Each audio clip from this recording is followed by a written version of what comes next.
Salam dan bahagia tabik pun. Perkenalkan, saya Lia Agustina, calon guru penggerak angkatan 7 asal Kota Bandar Lampung. Pada kesempatan ini, saya akan memaparkan koneksi antar materi modul 2.1, yaitu memenuhi kebutuhan belajar melalui pembelajaran berdiferensiasi.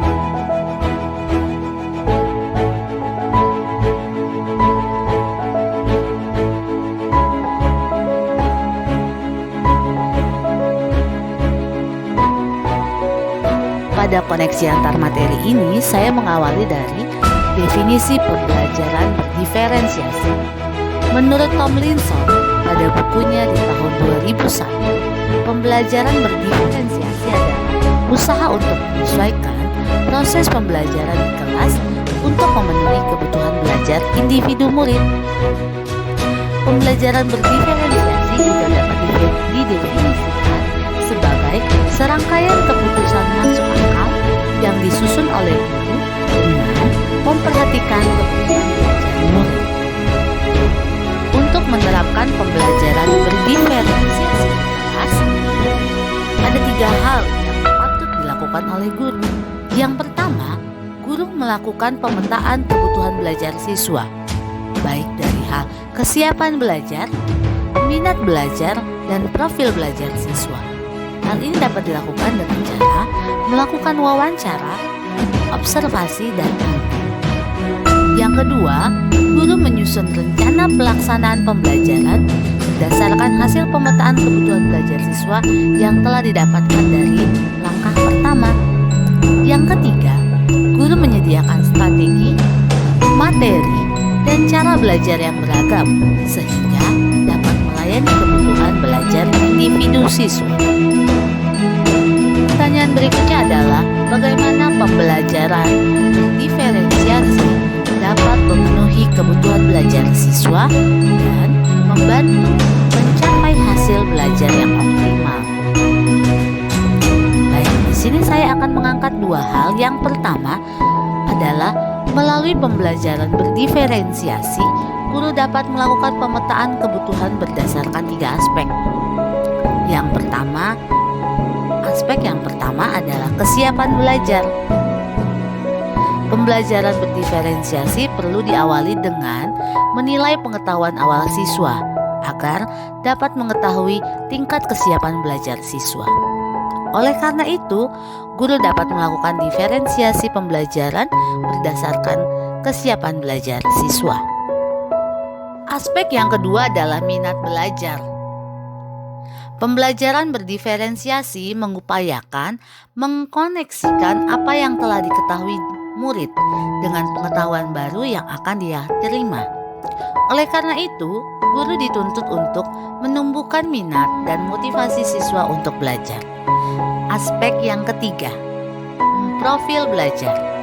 Melalui pembelajaran berdiferensiasi, guru memberikan kesempatan kepada murid untuk belajar secara alami dan efisien, bergantung pada gaya belajarnya, kecerdasan majemuknya, pengaruh budaya, dan lingkungannya. Hal kedua yang membuat pembelajaran berdiferensiasi dapat memenuhi kebutuhan belajar siswa dan membantu mencapai hasil belajar yang optimal adalah melalui pembelajaran berdiferensiasi, guru dapat menerapkan 3 strategi diferensiasi. Strategi yang pertama adalah diferensiasi konten. Guru menyiapkan materi yang akan dipelajari dengan berbagai format seperti buku, poster, video, audio, dan sebagainya.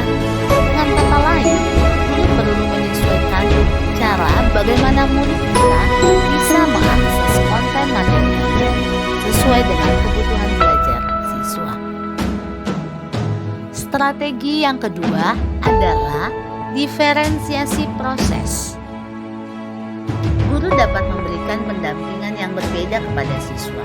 Sebagai contoh, guru hanya memberikan pertanyaan pembantu kepada siswa yang sangat mampu. Pada siswa yang cukup mampu, guru cukup memberikan contoh dan memberikan kepercayaan kepada siswa tersebut untuk bekerja secara mandiri.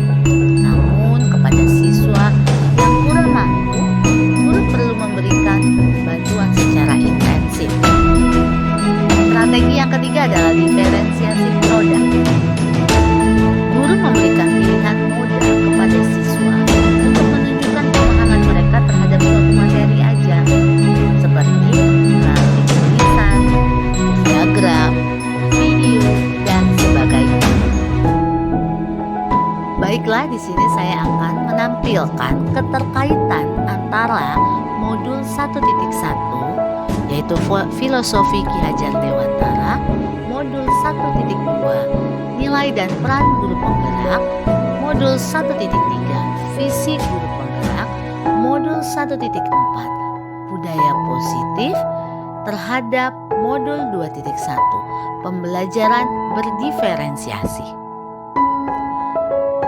Kelima modul yang telah kami pelajari, keseluruhannya itu pada dasarnya adalah mengupayakan segala tindakan agar berpihak kepada siswa, sehingga dapat mengamalkan profil pelajar Pancasila. Pada modul 1.1, Filosofi Pendidikan, menurut Ki Hajar Dewantara menyatakan bahwa murid merupakan pusat pembelajaran. Dengan kata lain, pembelajaran harus berpihak kepada murid. Oleh karena itu, guru harus menghamba kepada murid. Hal ini sejalan dengan modul 2.1 yaitu pembelajaran berdiferensiasi. Pembelajaran berdiferensiasi yang pada hakikatnya merupakan pembelajaran untuk memenuhi kebutuhan individu murid untuk mengembangkan potensi dirinya. Seperti kita ketahui, dalam pembelajaran berdiferensiasi, guru harus membuat pemetaan kebutuhan belajar murid. Oleh karena itu, seperti yang terkandung pada modul 1.2, guru penggerak harus memiliki nilai seperti mandiri, refleksif, kolaboratif, inovatif, serta berpihak pada murid. Hal ini sebagai modal dalam mengimplementasikan pembelajaran yang berpihak kepada murid di sekolah. Selain itu, dalam modul 1.2 mengatakan bahwa guru penggerak harus memiliki peran yang dapat mendukung penerapan pembelajaran berdiferensiasi. Di antaranya, menjadi pemimpin pembelajaran, menggerakkan komunitas praktisi, menjadi coach bagi guru lain, mendorong kolaborasi antar guru, serta mewujudkan kepemimpinan murid. Modul 1.3 mengatakan bahwa guru penggerak harus memiliki visi untuk melakukan perubahan positif dalam pembelajaran yang berpihak kepada murid. Dengan strategi pendekatan pluriaktif, yaitu pendekatan manajemen perubahan yang kolaboratif dan berbasis kekuatan. Perubahan positif dapat dilakukan melalui pembelajaran berdiferensiasi. Pembelajaran berdiferensiasi dapat membentuk budaya positif di sekolah.